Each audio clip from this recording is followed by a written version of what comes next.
savez certainement, le Sahara est un événement cosmopolite avec plusieurs nationalités. Je suis avec Monsieur Joseph qui va se présenter.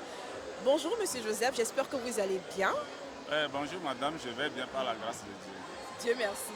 Alors, qu'est-ce que vous venez exposer ici au Sahara? Je suis le coordinateur national de la plateforme du commerce équitable au Togo. Donc cette plateforme regroupe des organisations de producteurs qui sont certifiées commerce équitable. Nous sommes 5 organisations de producteurs, dont 4 qui font le cacao et une organisation qui fait de l'ananas. Donc notre présence ici, c'est beaucoup plus de la mise en relation avec les partenaires par rapport aux produits de nos organisations de producteurs.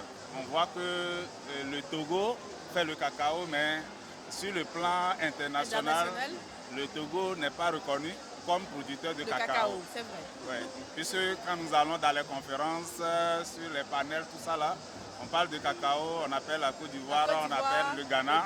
Le Togo est complètement ignoré. Donc notre mission ici, c'est de dire à tout le monde entier que le Togo aussi fait le cacao et de bonne qualité. Est-ce que le Togo exporte le cacao?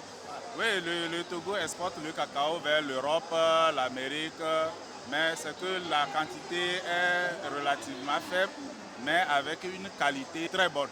Oui. Et concernant la culture en elle-même, est-ce que vous faites face à des défis? Les planteurs, est-ce qu'ils arrivent à se nourrir de leurs mains, de leur culture? Oui, bon, on peut dire qu'il y a de cela des années, de 3 ou 4 années passées, la culture de cacao est un peu compliquée pour les producteurs compte tenu d'un prix relativement faible. Nous avons aussi les aléas climatiques, les conditions naturelles qui ne sont pas des fois aussi favorables aux producteurs.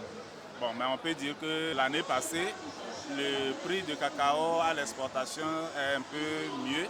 Ça a quand même soulagé à peu près la plupart des producteurs.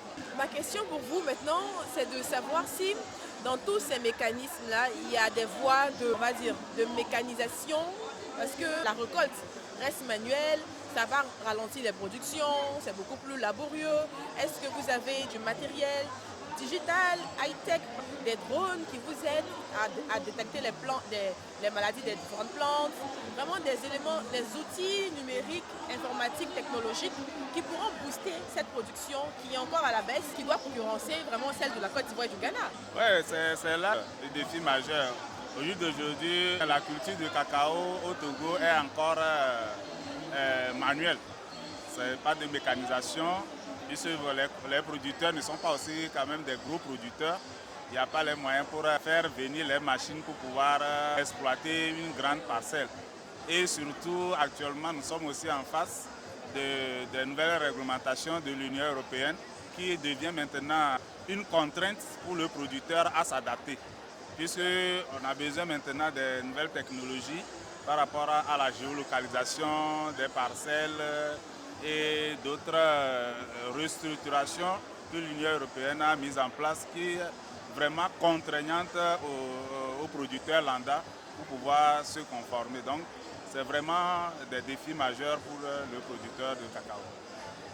Monsieur Joseph, si vous aviez un dernier mot à l'endroit de toutes ces personnes-là qui nous regardent et qui nous suivent, un mot pour attirer le regard sur ce qui se fait de bien en termes de cacao au Togo, ça sera lequel?